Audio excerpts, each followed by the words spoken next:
Thoughts guide us through the stages while we summon mythic sages. Dark nights, spellbound, crazy.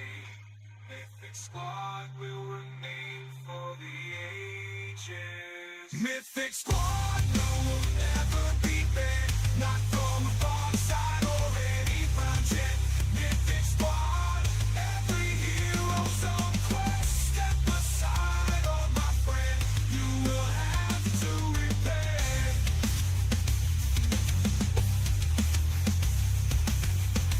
Mythic Squad, no, we'll never be banned. Not from a far side or any project.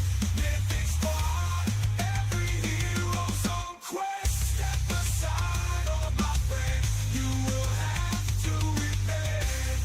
Oh Lord, give us blessings.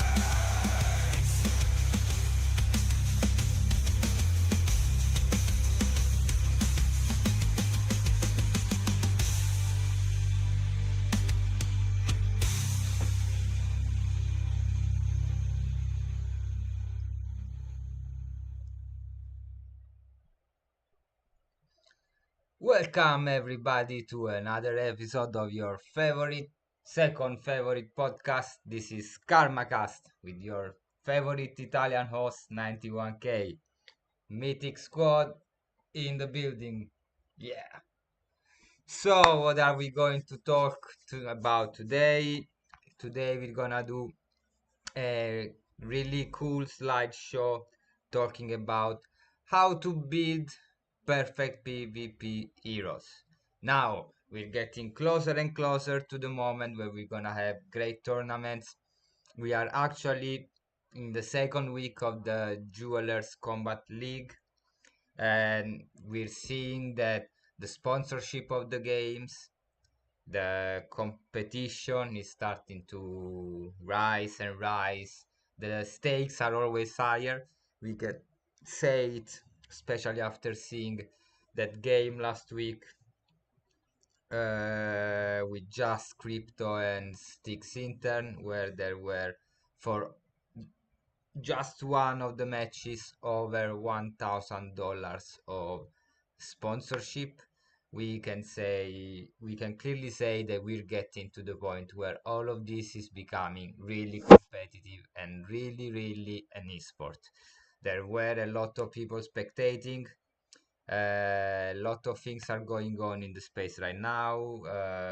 As you can see from my screen, I always have got the BTC trading view chart open to double check what's going on, because with all of what's happening in the States and in the crypto space, big movements are incoming and we can't wait to see them. Yo, Skiller, my man, how you doing? Hope you're doing great. Today I got something for you. This week, guys, we're gonna have the 91K vs Killer GCL match.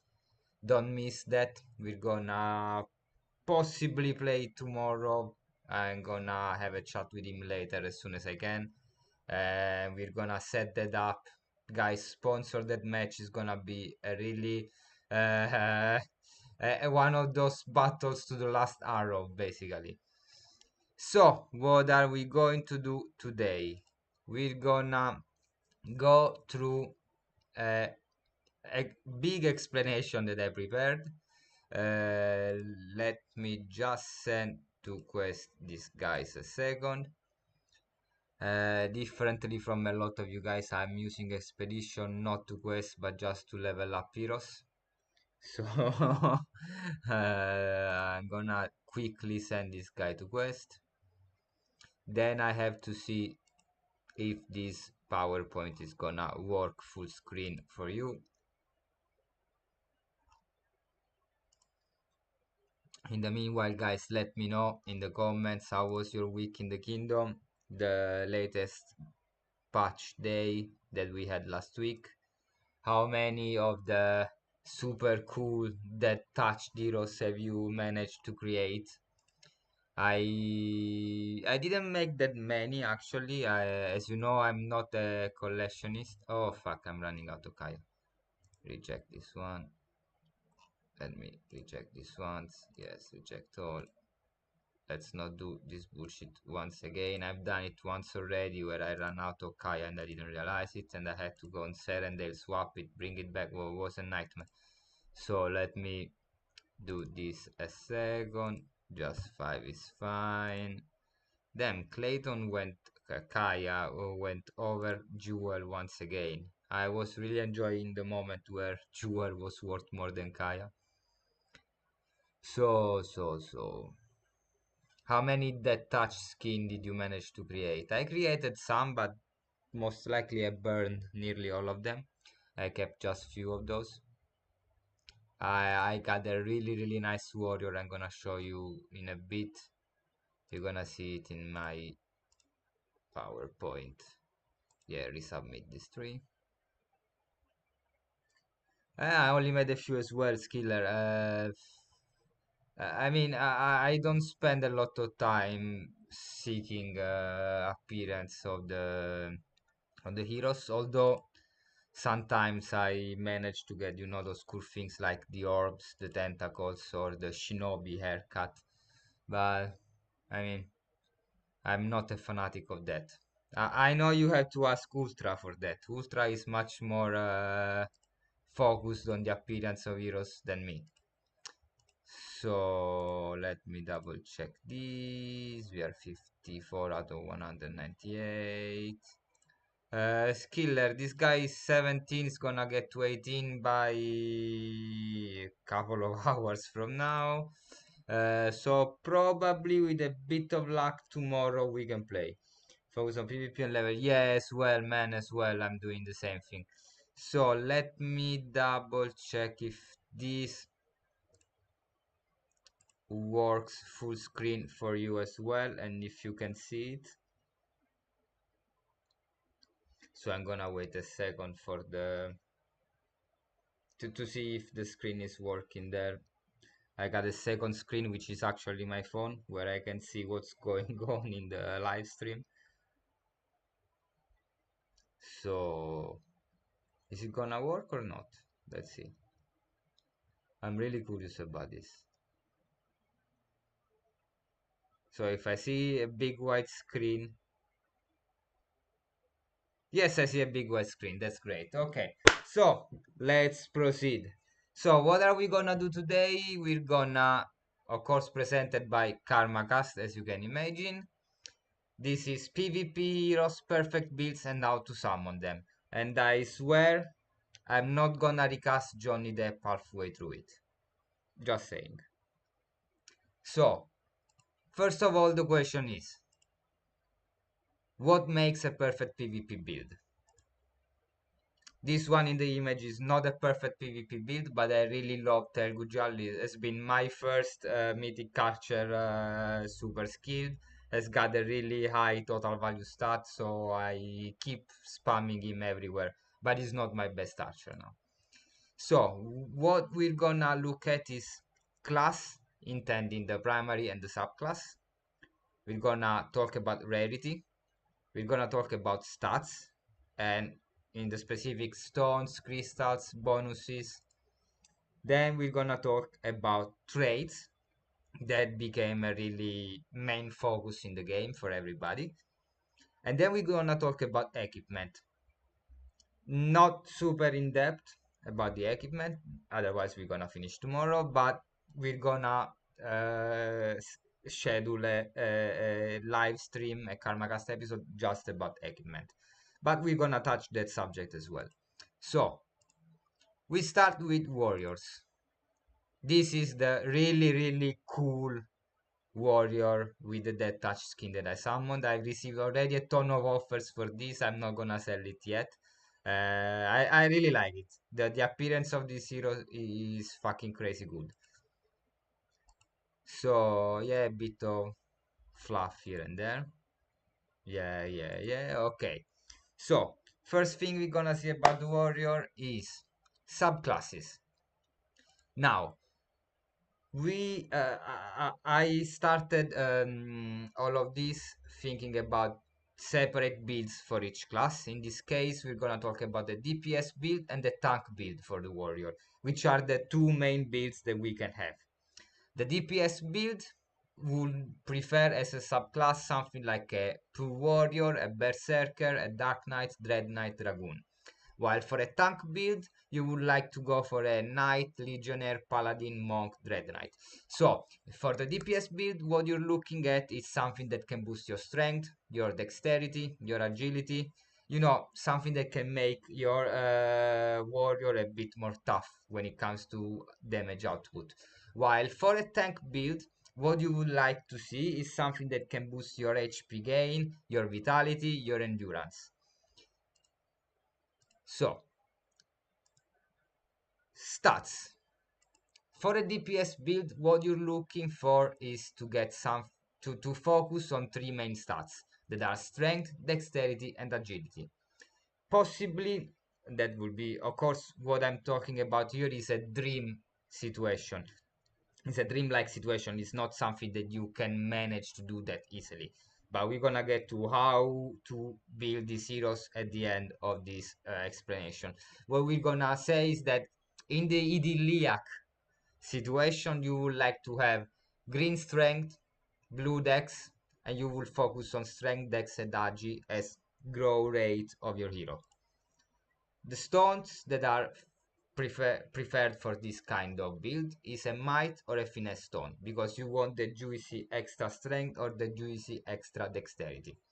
When it comes instead for a tank build, what you're looking at is a focus on vitality, endurance, dexterity, wisdom. Vitality gives you more HP, endurance gives you more physical damage reduction, well, generally damage reduction. Dexterity gives you extra block percentage, extra evasion, while wisdom gives you extra resistance to push and pull. So if you can get a blue vitality or a blue dexterity, and it's fine getting even just a green endurance, these are the stats you want to try to focus on. Stones, what you want to try to add is a vigor stone, a finesse stone, or a fortitude stone. Because what you're trying to achieve here is something that has got a lot of HP, a great damage resistance and reduction, a lot of dexterity to block. So, when it comes to traits, everybody's all-time favorite thing. We used to say traits better slap, traits are slapping. So for a DPS build, what you're looking at as an active trait, it's something that helps you hitting, helps you slowing down the opponent, helps you getting faster. So critical aim, speed, exhaust, daze, stun are all great DPS active traits. So critical aims gives you the 20% extra critical strike chance for 2-3 turns. Great. Speed helps you contrast the wild wind slow reduction, helps you get more attacks in, so a bigger damage output.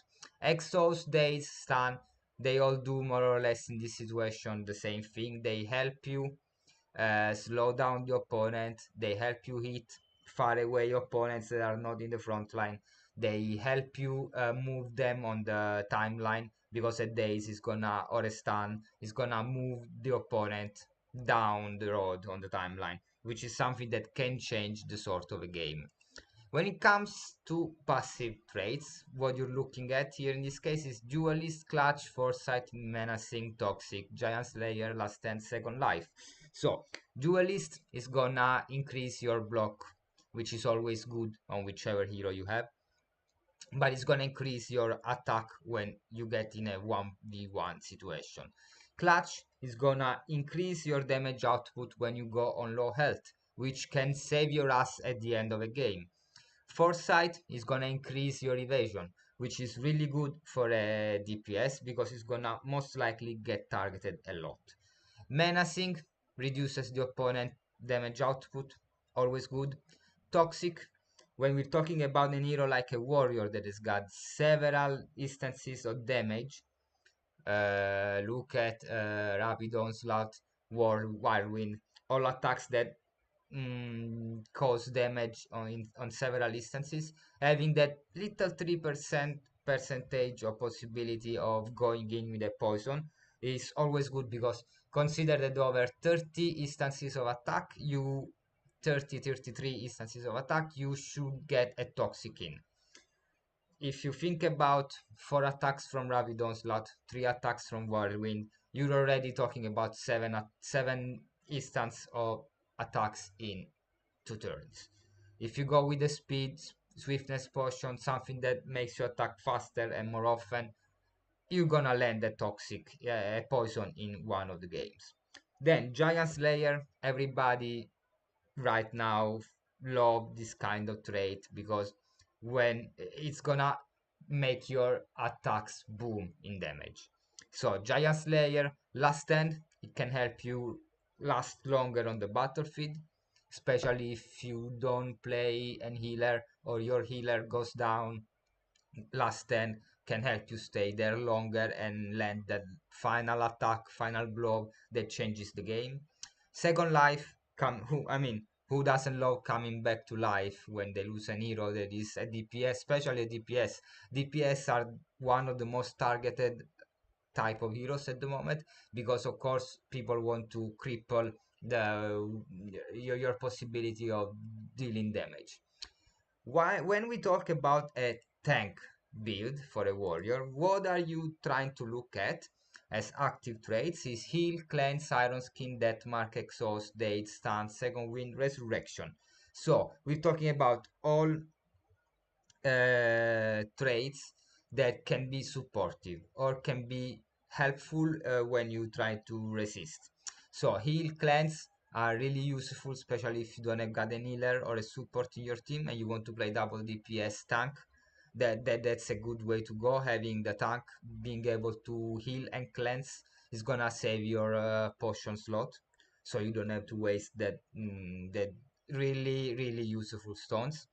Iron Skin can increase the warrior's damage reduction. Consider that the warrior, differently from the knight who's an actual tank, when it's built as a tank, hasn't got the type of skills that can increase really a lot the damage resistance. Also, Death Mark is really useful, because sometimes you won't focus on giving mana, recover mana on your tank, because you need to recover it on DPS or supports to do what you need to do, and the tank is gonna just be there getting attacks basically. Having that mark can help you to reach a far away opponent and increase your damage at output with the other heroes you have. Exhaust Day Stun do the same thing of what they do in the DPS build. They're situational. You can use them to slow down or reach a far away opponent. Second Wind in this case is really good, because tank build warriors tend to have a ton of HP, and in that way you can save mana that you would use on heals with your priest or support, save potions, healing the whole team. Resurrection as well is difficult to put down a tank, because it's got, as we say, the ton of HP. So having tank being able to resurrect one of your other heroes, especially in the case of an healer, that's really game changing. When it comes to passive abilities, instead, in this case, we have Stalwart, Leadership, Menacing, Last 10, Second Life. So, Stalwart, I love it because having an extra resistance to poison changes your game a lot. Poison, as we've seen, is probably the most damaging status effect that we have in game at the moment, and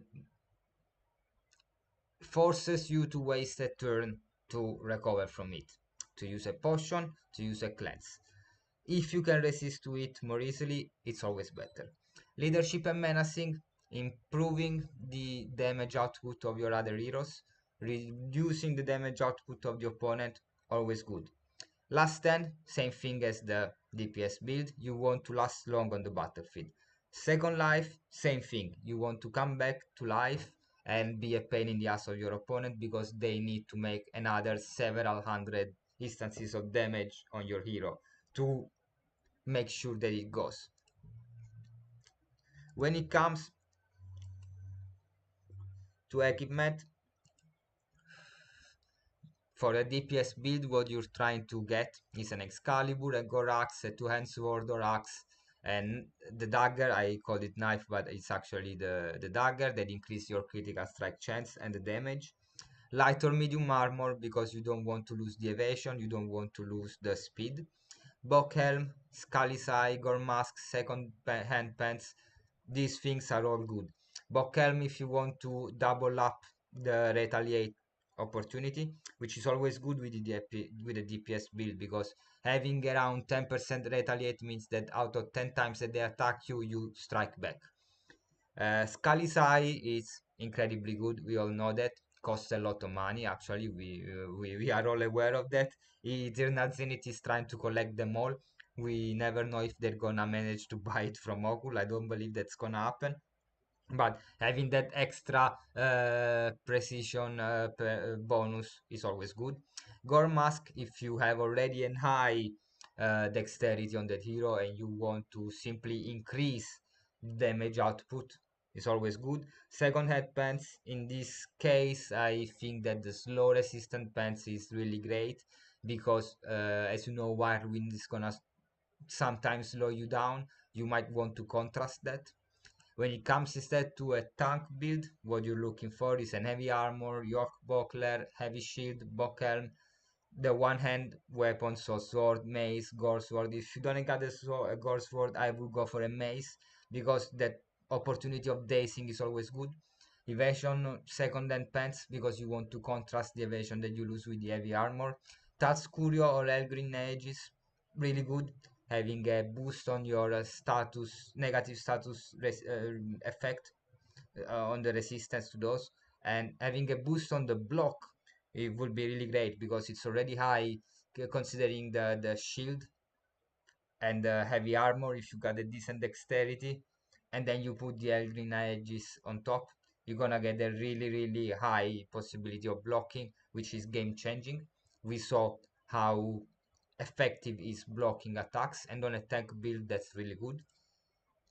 So this is a little calculation to understand.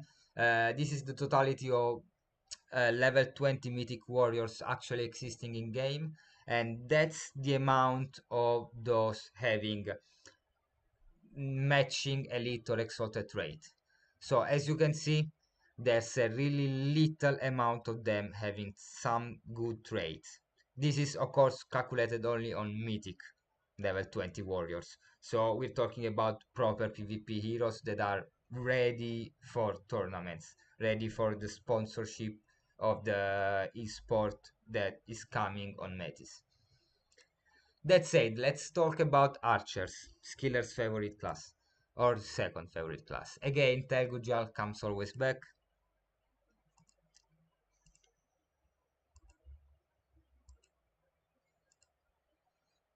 Okay, so when it comes to subclasses, the only type of build that we can have for archers is clearly the DPS build.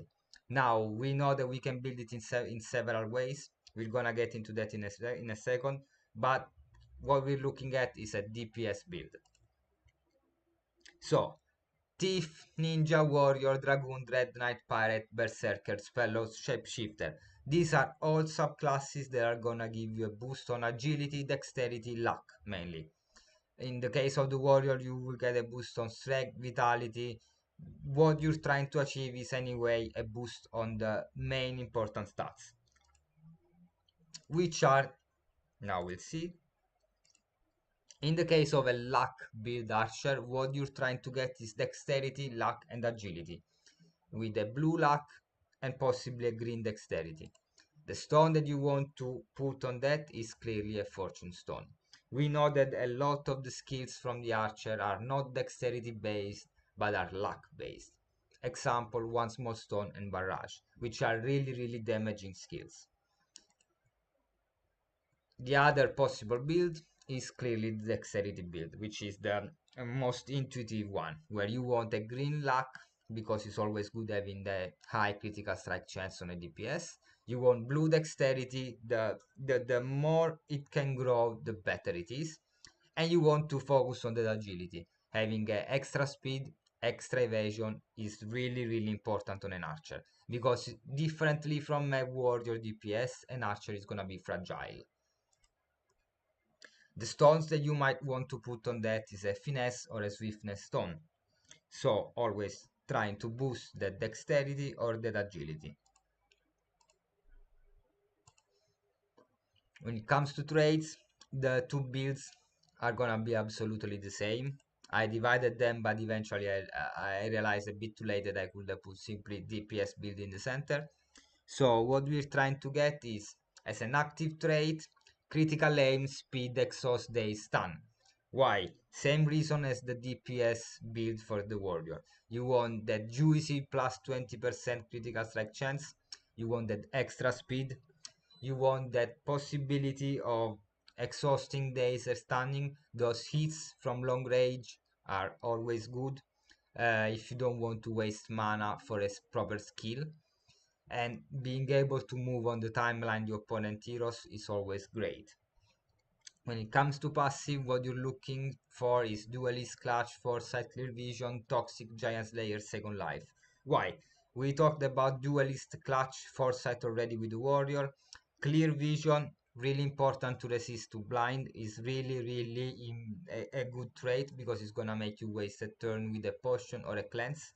You don't want to lose that possibility of hitting with the archer.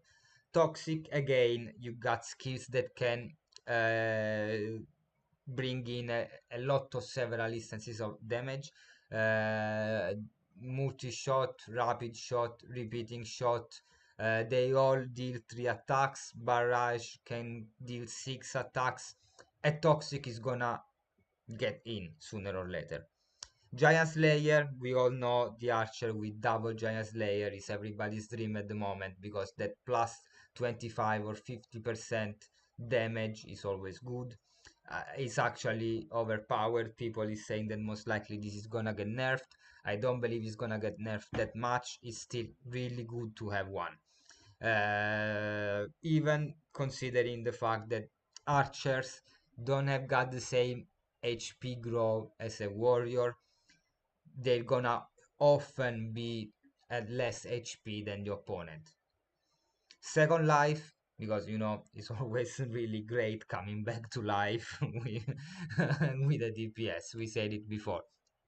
For the dexterity build is absolutely the same because we're talking about DPS. These are the traits that you want absolutely on your archer. Everything else, not important. When it comes to equipment, the build is really easy. You want a gore bow or long bow. Of course, the gore bow is better because it doesn't make you lose speed, even if it does one less damage. I don't think it's really worth this swap. I mean, I don't want to lose the amount of speed that I will get with a second hand pants. That is a mythic equipment just to get one extra damage. Light or medium armor depends if you want more evasion or you want the possibility of retaliate. I would go for evasion, honestly. Having a boost of 5, 6, 7% on evasion can be game changing. Scully's Eye is not severely needed because you have high dexterity of on an archer, 50, 60, sometimes even 70 at level 20, so you don't really need that boost on precision. It's quite wasted for me, but can work if you are afraid of blind and stuff like that. Gore Mask, a lot of people, yo Starbucks, welcome to the stream. Gore Mask, a lot of people play this build. Why? Because we said with 70 dexterity your precision is definitely over 100. Having that 10% loss of precision doesn't change anything for you because you're gonna 95% of the time hit anyway, but getting that 15-20% extra physical damage can be really good on an archer. Second hand pants, I really love the speed pants, but evasion pants, as killer proved already, are really great on an archer because let it live longer. The less it can be hit, the better it is for you. So this is the percentage of level 20 mythic archer that have got exalted trait that are matching. I didn't check for the last 10 honestly because it's not a super relevant trait on an archer, but I checked giant slayer and double giant slayer, and you can see that there's most likely only one double giant slayer mythic level 20. I think it belongs to one man army, our friend from Jewelers. There's another one, but it's at level 5, so I didn't consider it. I'm counting only the level 20s, so they're ready for tournament ones. Giant Slayer in P2 apparently landed a lot more times than in P1.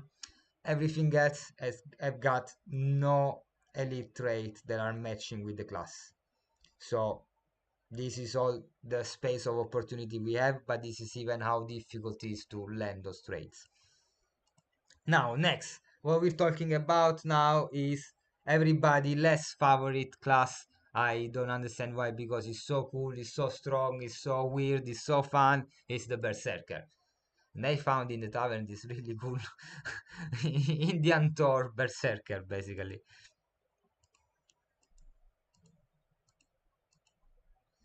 So, what we're looking at? We're looking at a class that has a subclass for a DPS build because it's the only kind of build you can have with a Berserker. It's literally the only thing it's born to do.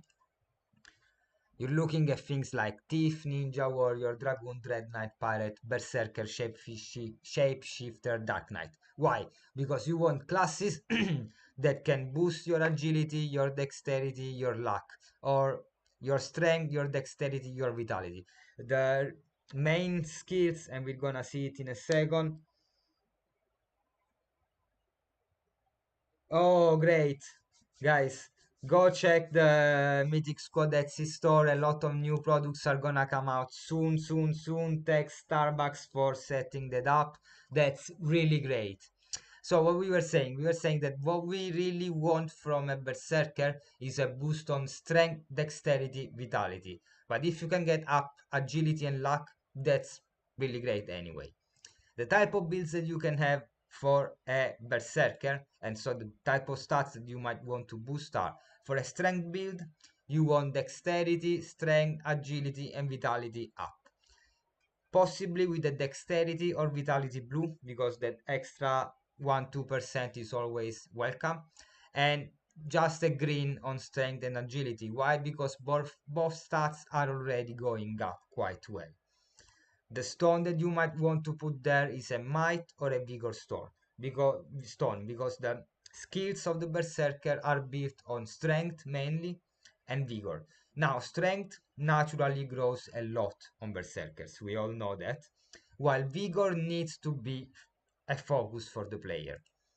In case of a more dexterity focused build, you want the same stats, strength, dexterity, agility, vitality, but you might prefer to get a dexterity or an agility blue and a strength and vitality green. The type of stones that you want to put there are of course finesse or swiftness. Yo, Mega, welcome. How you doing? Hope everything's great. I saw the new GCL schedule for this week. Thank you for letting us add new heroes to our roster. I really, really wanted to try that hero in tournament. So when it comes to traits, again, everybody's favorite, what you try to look at for a strength build, and I believe it's gonna be again the same from both builds, it's just a DPS build. What you want is critical aim, speed, exhaust, daze, explosion, stun. We talked already about critical aim, speed, exhaust, daze, and stun, which are all traits that increment the amount of damage and the reach that you can have.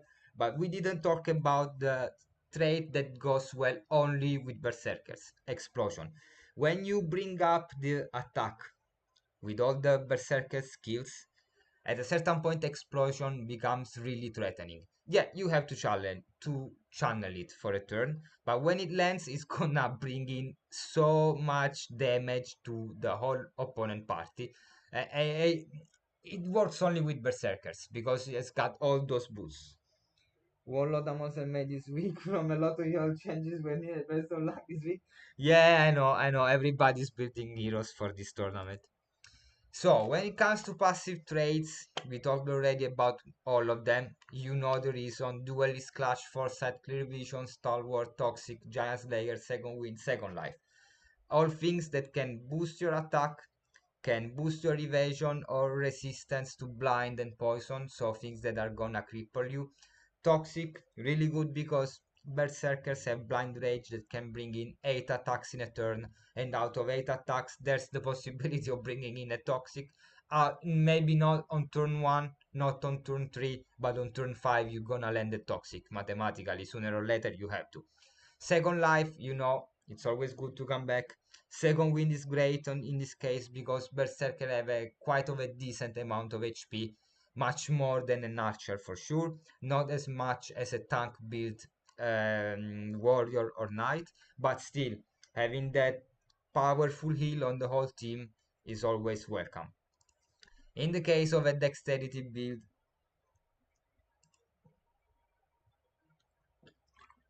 as I said, you're looking at the same exact rate because it's anyway always a DPS build. Now, when it comes to equipment, what you really want to look for is, like for the warrior DPS, it's an Excalibur, Gore Axe, second hand sword or second two-hand axe, light or medium armor, Bockhelm, Scully's Eye, Gore Mask, second hand pants.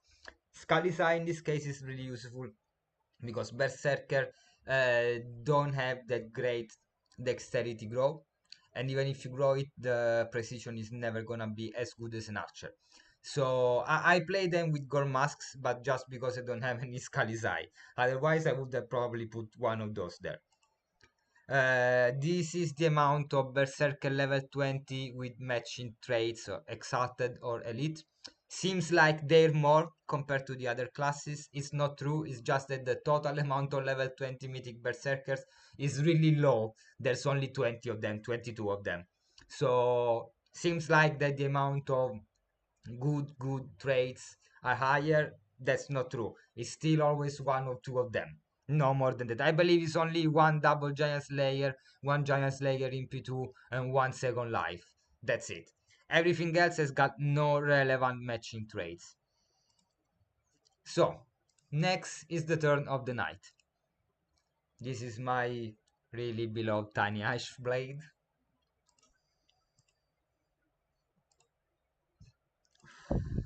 So yeah, I'm trying to give some insight, especially for newcomers, mega, especially for people who don't know how to build PvP heroes, don't understand how difficult it is to build PvP heroes. That's why we're trying to give some more insights and data and make them understand that there's still space. We are not done yet with the building. So, for a knight, the subclasses you're trying to get, because this is the only build possible, the tank build. It's a pure knight, paladin, warrior, dread knight, monk, dragoon, legionnaire, shapeshifter, dark knight.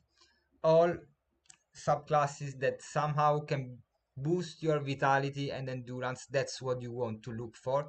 Dexterity maybe is great, but the main focus must be endurance and vitality.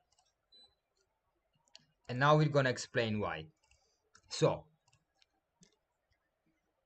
the stats that you will need to grow are dexterity, endurance, strength, vitality, wisdom, with the main focus on endurance, vitality, and dexterity. Why? Because dexterity, of course, increases your block chance, so you want that to be high. Green is fine, don't need to be blue. It's gonna get some dexterity with the level ups, and you can boost it with crystals. Endurance, main important stats in this case. Why? Because with high endurance comes great physical damage reduction, and that's what you want from a tank. Strength can be good.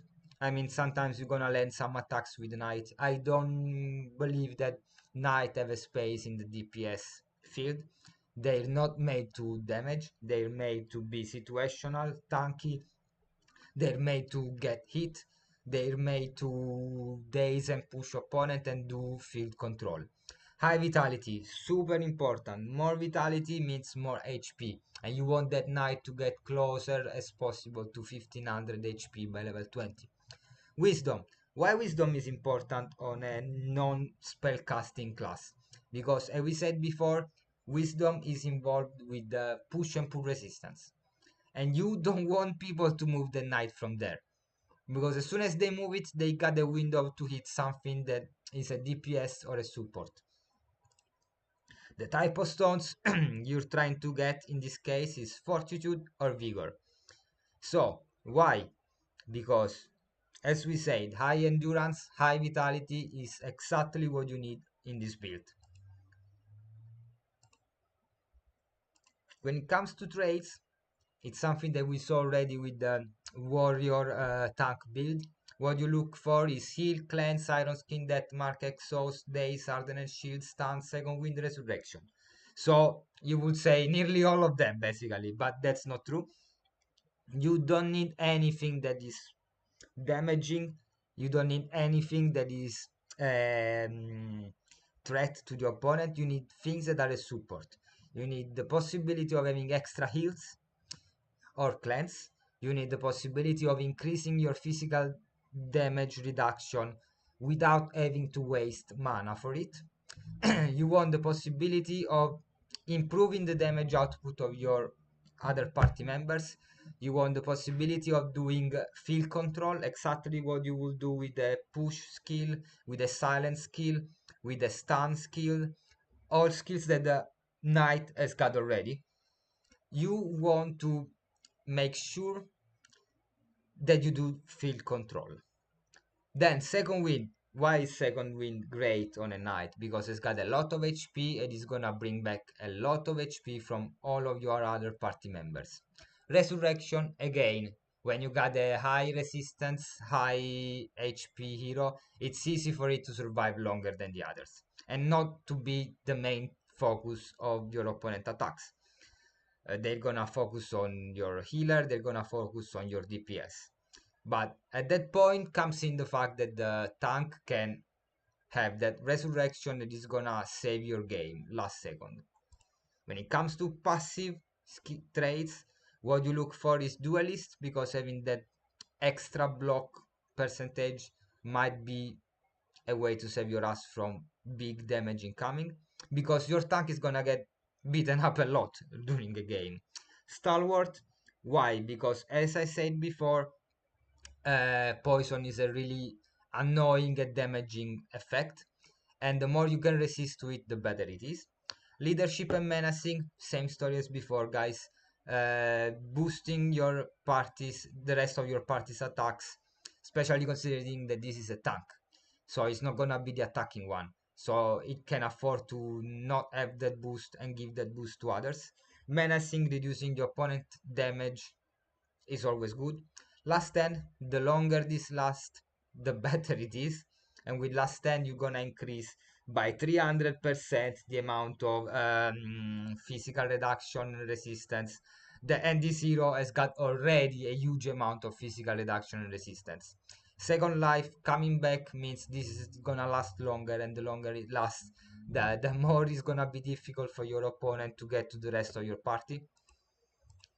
When it comes to equipment, it was blocking itself. I was like, no, no, no. What you need for a tank build, it's of course really easy to understand. It's an heavy armor.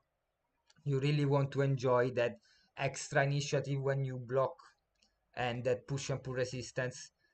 So York Buckler is really great because it's gonna give you an extra buff on block and block reduction damage, and also it's gonna give you that it's not retaliate, but it's riposte, so you're gonna mirror back some damage of what you receive. If you don't have a York Buckler, and heavy shield is gonna be fine anyway. Bockhelm, you want to double up that heavy armor bonuses. One hand sword or mace. Probably the mace again is better. If you don't got a gore sword, you want that mace because it can bring you days in. That is really situational. It's got a 5% possibility of putting in a days, but when it gets in, when pops in, you are really happy. Slow resistance, second hand pants, you want to fight back that slow effect that the heavy armor is gonna give you. Talscurio, Elgrin Aegis, again, same situation. You want to resist to the status effect or you want to increase that block. The more you can block with this character, the better it is. Mythic Knights level 20 with matching exalted trait or elite traits. There's basically nothing out there, guys. There's only few last standing P2. There's no second life, no resurrection at level 20. So guys, still nobody managed to bring a Mythic Knight to level 20 with the proper right traits. So guys, better to hurry up because this is much better than what we saw to now. We always believe that the knights is a meh kind of class, better the warrior, but since the moment you get in some really cool traits on this type of class, that becomes game changing. So we are approaching the end of the explanation of how the builds are. What we're gonna see now is the priest. This is my really beloved poor priest.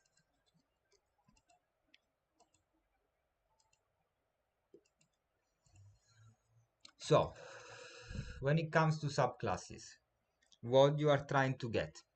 The only type of build you can have is of course an healer build. It's a support, but it's gonna always be somehow an healer because most of the skills are bringing in some heals. What you want is a subclass as a wizard, seer, paladin, bard, scholar, sage, summoner, or priest. The best one in my opinion is of course the priest because it's gonna give you free resurrection trait without having the resurrection trait. Don't know if you all are aware of this, but each class when it's got a matching subclass, so it's a pure something, is gonna get access to a 15-point skill, which is basically be unlocked when we're gonna get between level 20 and 30. That is in this case resurrection. So you're gonna be able to resurrect the other character without having to go through that really tough travel of managing to make a mythic hero with resurrection. Okay, so don't sleep on poor priests. That's gonna be crazy. But what you're trying to achieve is a subclass that is gonna boost your intelligence, your wisdom. In the case of the paladin, you're gonna try to boost the vitality and endurance as well. In the case of the sage, you're trying to boost the agility as well. The main stats, and we're gonna see it now together. The main stats you want to focus on are endurance, intelligence, vitality, wisdom. With any of the stats between intelligence, wisdom, and vitality blue, and endurance is fine if it's green. The stones that you want here are with or inside. Why? Because you want that boost, heavy boost on intelligence or wisdom. As most of you are surely aware, all the healing spells are worked on wisdom, all the damaging spells are worked on intelligence. A lot of the buff supportive spells from the priest go on intelligence as well. I believe like prayer of might, freedom, all that kind of stat boosts. But the proper heals, they all go on wisdom. So if you want an effective healer, you have to do like Matti. You have to have a priest with shit ton of wisdom. I believe this was the first time I complimented Martin anyway. So when it comes to traits, what you try to look at is, as an active trait, you need all stuff that can be supportive. Blinding with Poisoned Blade, Cleanse, Iron Skin, Death Mark, Exhaust, Days, Ardent Shield, Stun, Resurrection. Why? Because you want to be able to have skills that can support your gameplay. Blinding with Poisoned Blades help you nerfing the opponent. Cleanse is good because having a cleanse without having to use the mana, that is really important in the in a healer build. You want to save that mana for heals. So having an extra cleanse without having to spend mana comes at hand. Iron Skin and Hardened Shield are good because Of course, healers are gonna get targeted a lot. Having a good damage reduction can save your ass. That mark does plays the same role of blinding with the poisoned blade. It's a way to lay more damage and nerfs on the opponent. Exhaust day stun, same thing we always said before, are situational. You need them to slow down the opponent and move them on the time bar. Resurrection is not the best thing on a priest because it's most likely the first one who's gonna get hit, but having it, or having, as I say, the skill because of the pure priest, can be really useful in situation where you play like a double DPS, so your opponent is gonna focus on at least one of your DPS first. As passive traits, you want Foresight, Chatterbox, Headstrong, Stalwart, Leadership, Menacing, Efficient, Second Life. Why? Foresight, we said it, extra evasion is great. Chatterbox, resisting to silence, is gonna be game changing because silence, and we will see it when Wizard will be introduced, is gonna be a status effect that people is gonna rely a lot on because it's gonna prevent you from casting spells basically. Headstrong. Headstrong is great because you don't want to be dazed and moved on the time bar. So the more you can resist to that, the better it is. Stalwart, again, you don't want to waste a cleanse. You don't want to waste mana on healing a poison effect. But when you get the poison, you have to heal it straight away. Because the longer you let it accumulate, the more you get fucked. Leadership and menacing, both really great because this is a support. You don't need any giant slayer, any last stand, because they're gonna be just a waste of a great talent here. But leadership and menacing can support the rest of your team, so this is where you want that kind of trait. Efficient. Efficient is great on a priest because it's gonna make you save a ton of mana. Double efficient on a priest means that you're gonna heal longer than your opponent no matter what. Second life, man, bringing back to life your priest is gonna mean that it's gonna keep alive the rest of the team a lot longer. So you really want that second life here. When it comes to equipment, for an healer build, what you can get is clearly a light armor. Why? Because you want that extra evasion. A gore staff. Why? Because it's the only weapon equipment and it's gonna boost the amount of damage you can make. Also, there's the situational thing of the 25-30% of possibility of dazing with a basic attack, a channeling hero, that with me worked well a lot of times, honestly. A lot of barrage, a lot of wild charge from mama boars that have been interrupted like that. So don't underestimate the power of a 30% daze effect.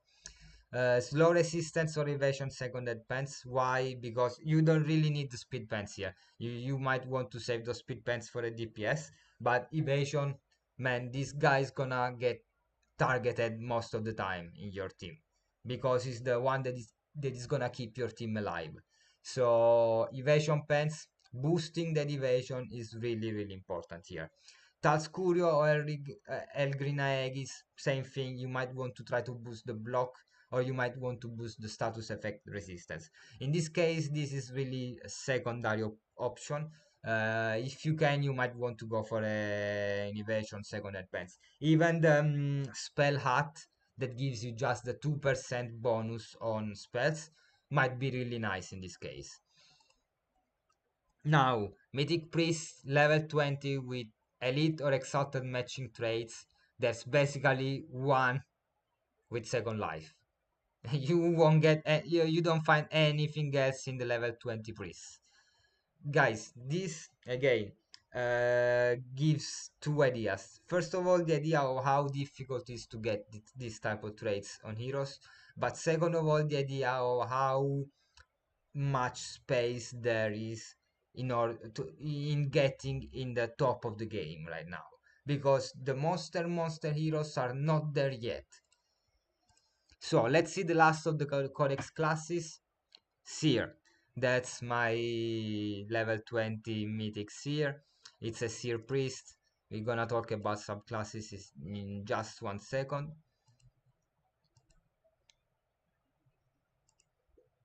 So which type of subclasses are we looking at for a Seer? In case you want to create an healer build, what you try to get is something that is gonna boost your wisdom and intelligence. Priest, sage, paladin, scholar, all of them. In the case of a support build, you might want a seer, wizard, summoner, sage, scholar, bard. Again, something that boosts all your intelligence, most of all, and AG as well might be really a great choice. The pure seer has got a really cool special skill that, like the resurrection for the priest, is something where you go meditating for an X amount of time. You can't control the seer anymore, becomes like bit like a berserker. But at the beginning of their turn, of each of the opponent, they get a damage based on spell, wisdom, and intelligence, plus a bonus on the damage based on the skills that you use before that in the game, in the whole game. So seer are gonna become really OP when this skill is gonna land. Believe me, everybody's gonna try to spam in this meditating shit. So when it comes to stats, what you try to look at is of course intelligence, dexterity, agility, wisdom. So wisdom, I put it purple because the more you get for a healer build, the better it is. Yo, busy. Oh, I love that you're here. How you doing, mate? Hope you're doing great. I didn't forget that you want to play. I'm gonna organize, set up that as well. Don't worry. So when you focus on this type of stats, what you might want is an insight or a swiftness stone. Why? Agility is great on seers. You want to act fast. Remember that most of their skills are based on channel, are based on do this now, you get the effect later. So the sooner that effect and your next turn may come, the better it is. High speed on seers is super important. When it comes instead to a support build, what you might want is again intelligence, wisdom, dexterity, agility, but focusing on stats like intelligence. Intelligence becomes the most important. And again, what you might want is swiftness, wit, or insight stone. Similar builds, different meaning, different effect.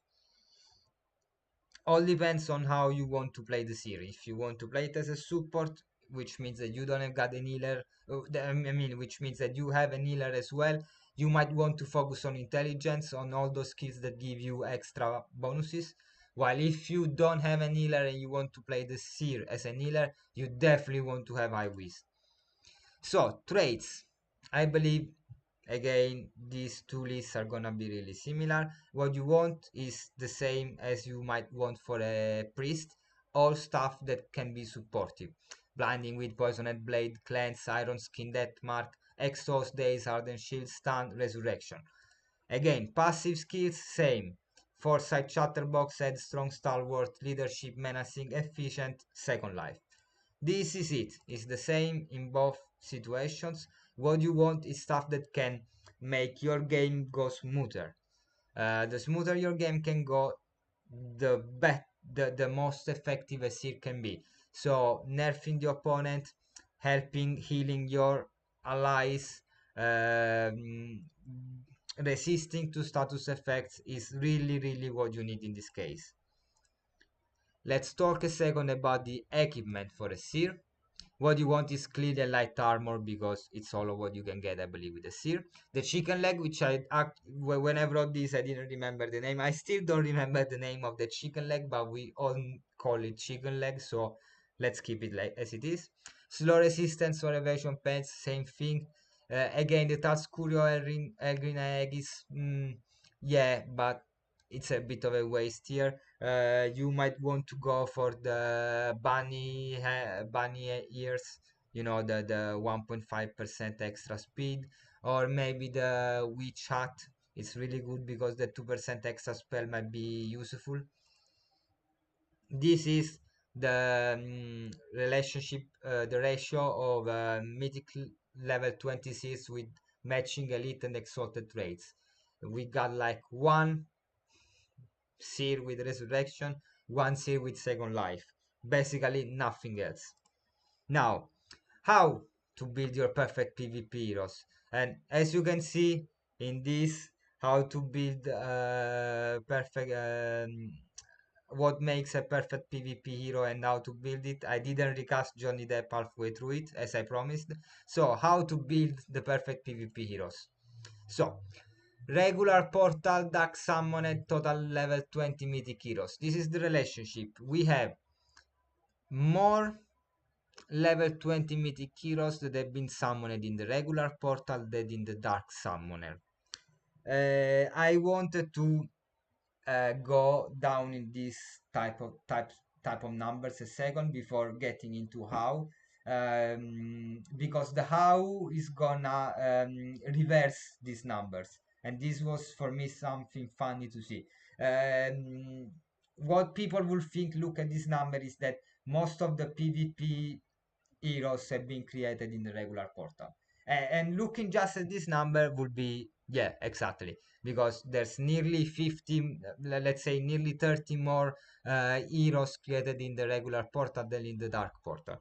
But the truth is that these 30 heroes all have been born before the existence of the dark summoning.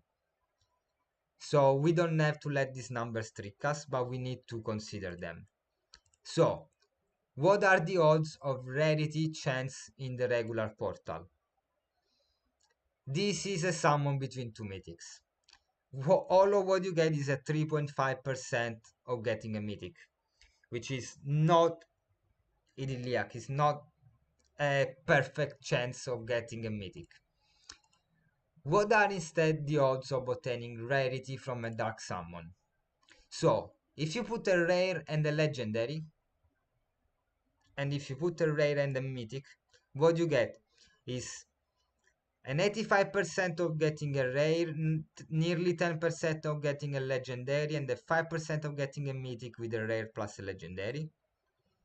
While a rare plus a mythic gives you at least a legendary, with a nearly 6% chance of getting a mythic, which is definitely a lot more than doing a regular summon.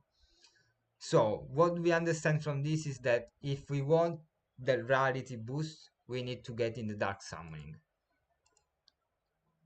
What are the odds of mutating a gene?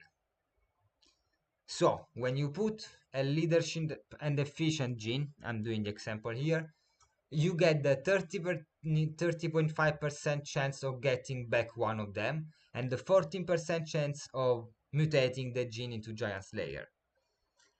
What are the odds of keeping a gene if both parents have it? With two Giant Slayers, you will get the 75% of getting again a Giant Slayer. And what are the odds of obtaining a gene in P1 and P2 if you mix it? You will get a 37.5% chance of getting Giant Slayer in P1 and P2 if you mix two Giant Slayer.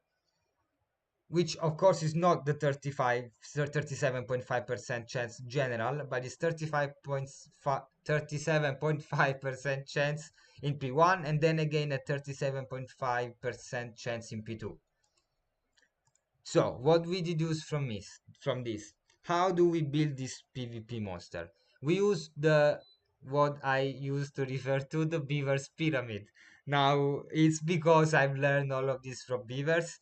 I don't want to say that he invented this because I know that he didn't, but I love calling it the Beaver's Pyramid. So, I know, this is, sorry about it, this is great. For me, this is great, the Beaver's Pyramid. So, first level of the pyramid, what you need to do is gathering Gen 1 couples with matching traits. Doesn't matter, they don't cost that much, doesn't matter the rarity, because you can start with commons, that's fine. You can, as long as you get matching traits, basic or advanced. I found out that even if it's a bit more expensive, going with the advanced is always better because you end up getting level Gen 299 with already an elite ability, which is gonna boost the amount of exalted and elite traits that you get a lot. Second step of the pyramid is hunt for traits and rarity. So you exhaust those summon and the summon of all the Gen 2, 3, 4, 5 and so on in order to accumulate the traits on the classes that you need. You need to have a shitload of traits, the one that you want, on the class that you want, possibly with the subclass that you want. Then accumulate the right stones. You gather from the bazaar a good amount of greater stones and crystal. This was a base. This is so basic. This is an understood. Basically, what you need to do to put stones on your heroes, going and buy them.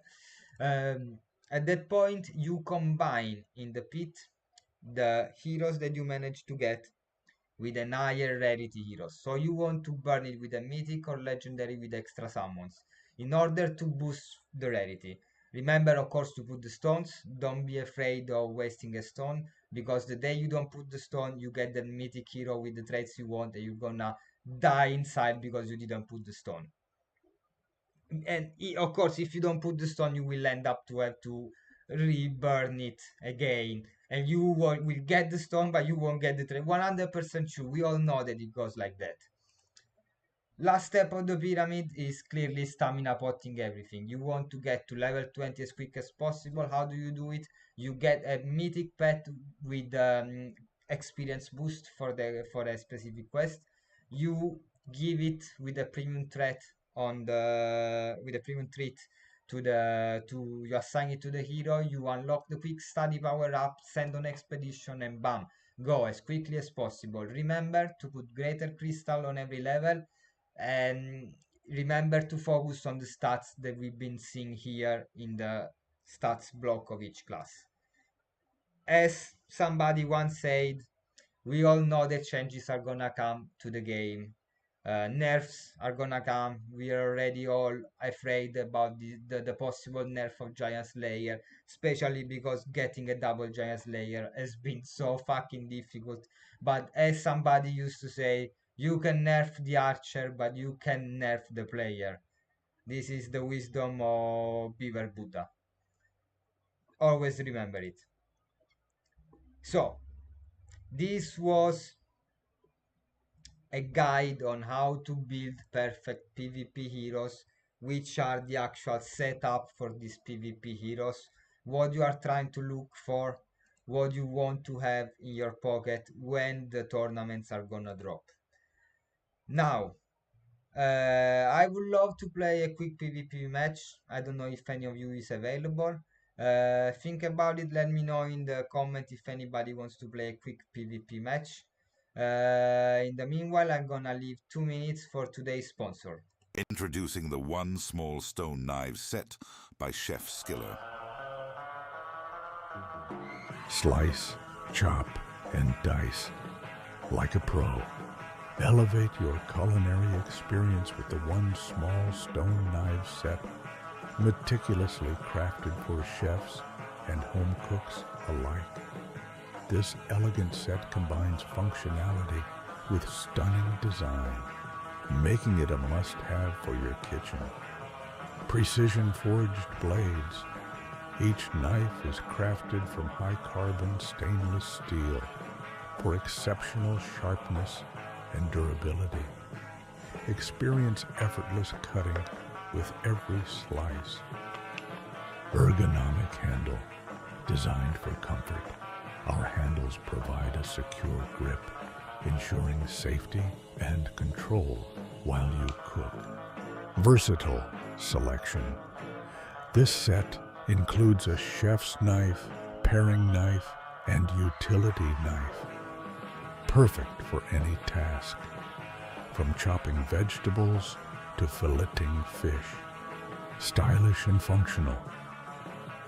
The sleek modern design complements any kitchen decor while delivering top-notch performance.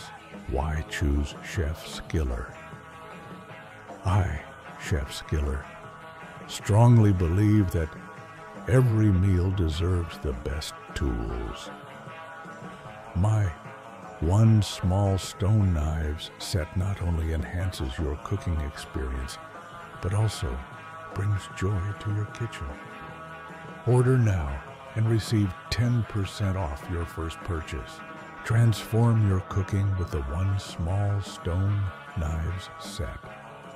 Get yours today and discover the chef within. Shop now at chefskiller.com or call the number below. Chef Skiller's one small stone knife set. Slice with precision. Cook with passion.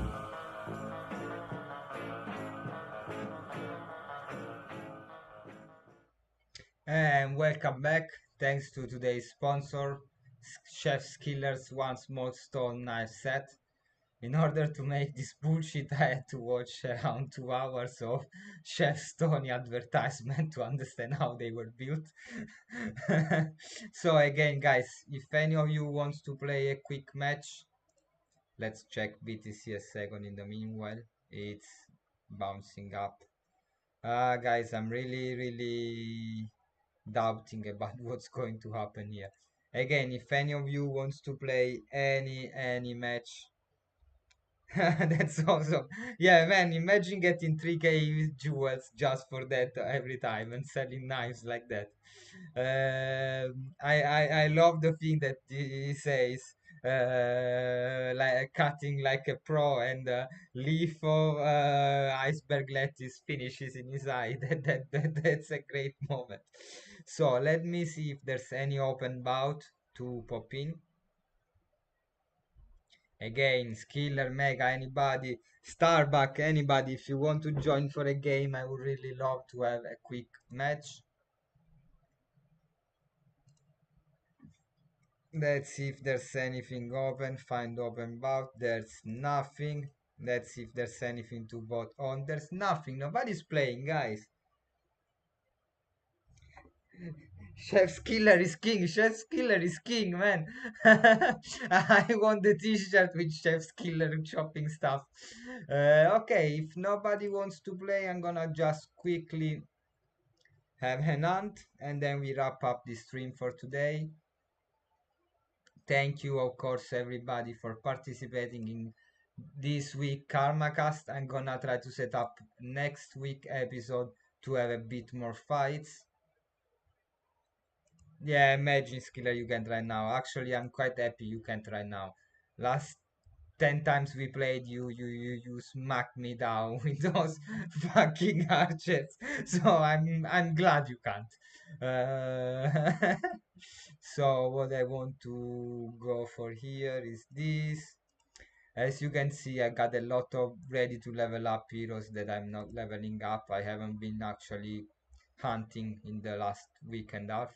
I didn't have really that much time because I was focusing on the summonings. Yeah, you laugh. Don't worry, give me time to finish leveling up the Archer, and then you're gonna see what's gonna happen. You're gonna go down at the first barrage. I know that. You're gonna hate it. Yeah, lately, guys, I was really jealous of Beaver hitting that double Giant Slayer Archer, so I decided that I had to hit one, and I managed to hit a legendary Archer Thief double Giant Slayer Greater Luckstone Archer, which I'm leveling up. Is coming not perfect with the level ups, but it's coming quite good. I can sense the difference between a legendary and a mythic, but I mean, it is what it is. It's not easy to hit those traits. It's gonna require a lot of time. I'm trying to hit at the same time some double GS on other DPS classes, even the one that haven't been released yet. That's cheaper to make, quicker to make. It's better to focus on those now than to have to focus later, because later becomes really super expensive, especially when all this election stuff is gonna be over. Whatever the result is gonna be, we're gonna finally get to that BTC pump and then to altcoin season, and at that point whatever you wanna build in Defikingdoms is gonna become really expensive, which is good for us because we're gonna be the ones selling stuff. We're gonna be the ones on top of PvP. So we will be happy with that, but still, it's gonna be really expensive to keep building. Uh, this is my usual easy build for this type of hunt. I'm trying to do mostly the boar hunts because I would like to get some evasion pens, which is actually the type of pens I'm missing. Oh wow, bad crit here. That happens. So we keep going. Targeting board number 1. We miss it, of course. We definitely need an heal here. I can't proceed with the damaging spells. I need to definitely land an heal on him.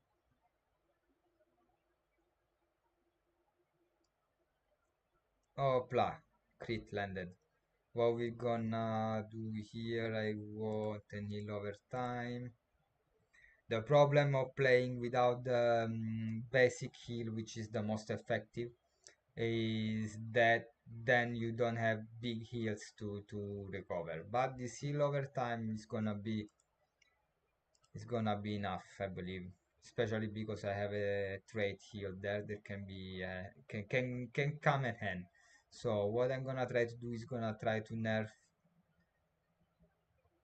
this mama board nothing. We don't land the blind. Okay, he focused on my archer. He didn't take well the crit. Okay, don't worry. He's gonna nuzzle it for sure. Okay, he's pumping a wild charge. What do we wanna do here? I must heal my heroes. Otherwise, the wild charge is gonna fuck me up. And I'm not gonna be quick enough to kill this. I can try something. But if I do this, I move then. No, okay, it's not gonna be worth it. I'm still attacking there. Okay. Yeah, I'm gonna try to land a crit and improve my critical strike chance for next attacks. Okay, the crit entered. Of course, it's gonna nuzzle this one. This one is gonna attack. Okay, didn't go below the threshold. We insist on attacking on this.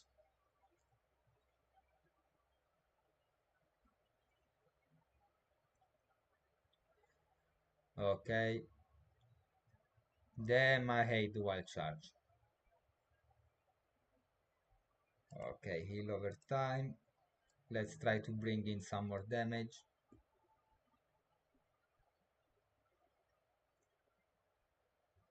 Great, this crit was really great. Okay, this guy is stunned, and I'm really not in love with this. I need to heal them. It's not gonna survive if I'm gonna do Holy Circle. I'm pretty sure of that. It's not gonna be enough. The issue is that I cannot move it. The only... but it's not gonna survive like this as well.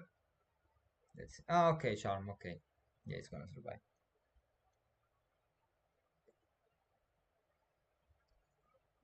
So I got both turns. What do I want to do here? Here I want to do this. I want to take down this boar.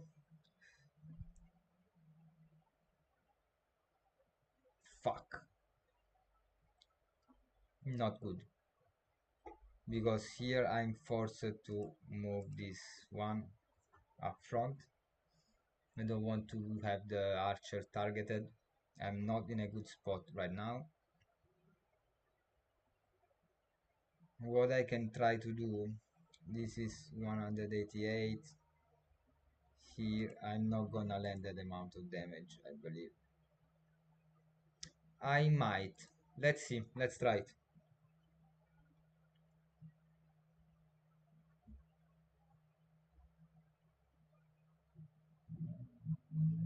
Ah, 2 damage. Fucking hell. This is not gonna go well. It's gonna be a bit of a problem.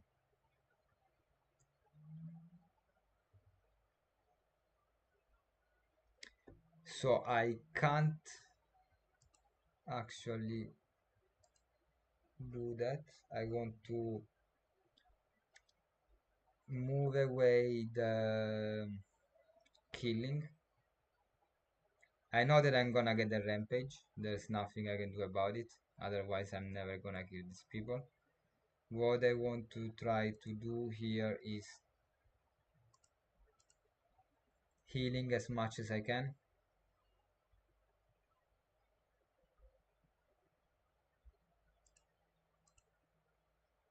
And be ready as much as possible for this rampage.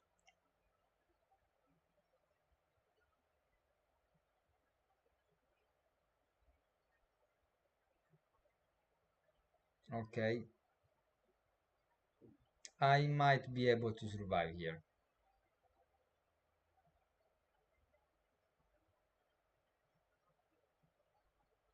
Okay, I have still 8 stones. I want to make sure that this fella is gonna survive, so I'm gonna waste 3 of them for a health vial. I've been okay, that was good. That was good because we been hit only on the knight in front. Now Mama Boar is gonna be sped up, so the next wild charge is gonna come really soon. What I want to do here is trying to blind her. If I manage to keep her nerfed, maybe I'm gonna have to heal less. Okay, Grant is good.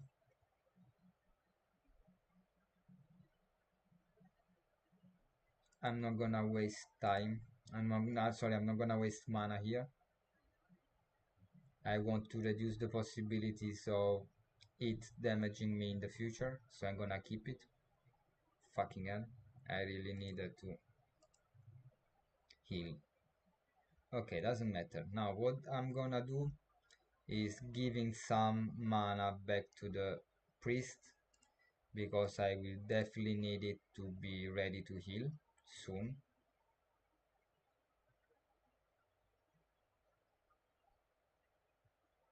Yeah, definitely. So what do we do here? We bring down the board number 1, at least as close as possible to kill it. Now we want an holy circle. 54, okay. Okay, we can make it. That's fine, I don't care about it.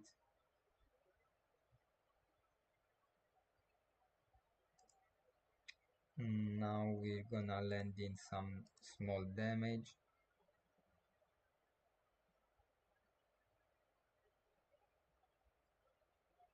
Oh, 130 is not bad for a basic attack. Okay, the haste effect on Mama Boar is over.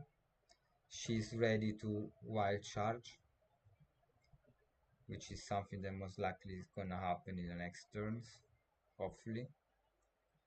We need to give back some life to our knight.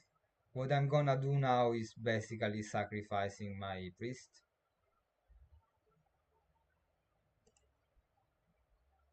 I'm gonna try to slow down this little boar. Hopefully I'm gonna get one less attack. I'm not. Okay, I'm gonna use iron skin on my archer. I want it to survive the wild charge, possibly. Okay, the priest is gonna go to 0. Ah, fuck.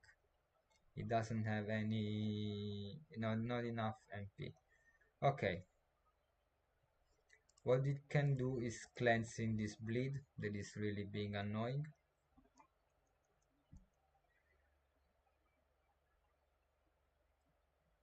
So that I can benefit a bit more from the heal over time here.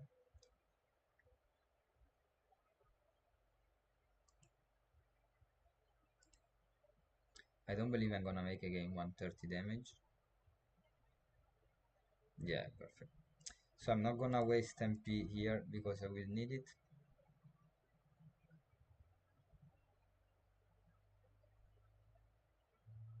Basically, I've been put in difficulty from that moment where I didn't hit with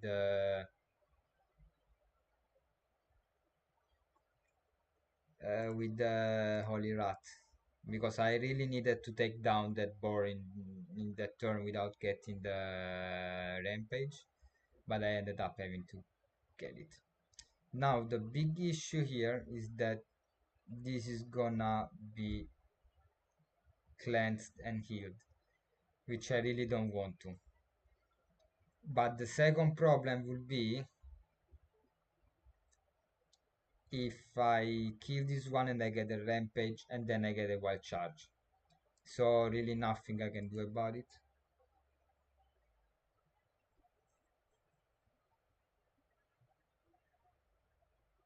Of course, this was expected, but at least it cleansed the bleed and not the blind.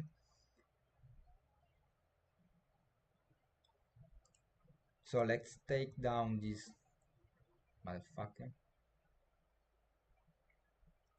And let's start to bring in some damage, hoping for a critical hit. Yes.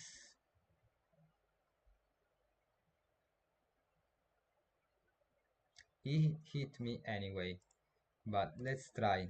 Let's try to keep these things low down as much as possible. So, days didn't land, doesn't matter. We're gonna try with stun next turn.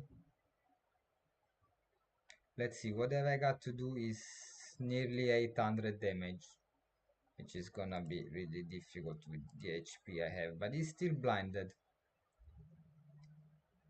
I can make it. Let's see. So let's try to stun this motherfucker. Huh, miss. Great.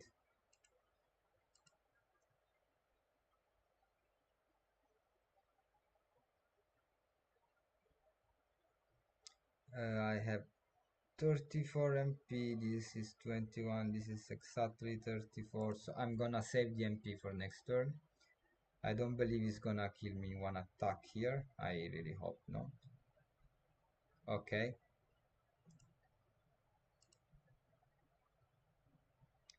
Okay, we're gonna run out of this status effect here, unfortunately.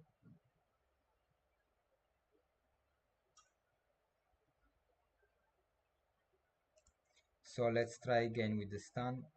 If this lands, it's gonna be game changing. Oh, fucking hell, again miss. Ah, at least. Fair enough.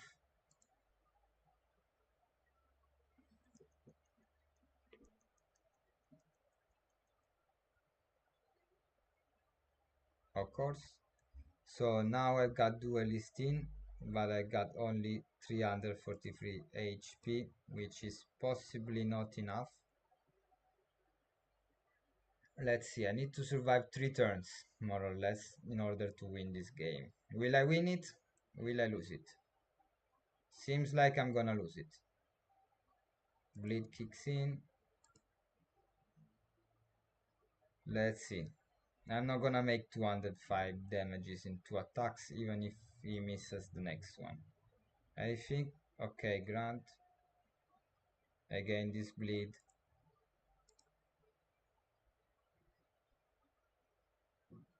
The only possibility if it misses the next attack. Let's see. He critted for 500 damages. He didn't miss. Okay.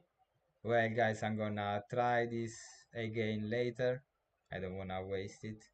But in the meanwhile, thanks for participating. Yeah, Stan is so frustrating. Well, missing is so frustrating. That's it, because the missing fucked me up. If I would have hit with the 30 damage, I would have managed to to kill it anyway. But unfortunately, I missed it. But anyway, guys, thanks for participating to today episode of KarmaKast. I'm gonna see you again next week. As usual, remember to leave a like, subscribe to the channel, share, and ring that bell. And remember, Mythic vibes for everybody. Soon is gonna be back online, the Mythic store on Etsy. Remember to visit it and get all the super cool shit like these hoodies, Mythic Squad, baby. And I'll see you next week. Thank everybody.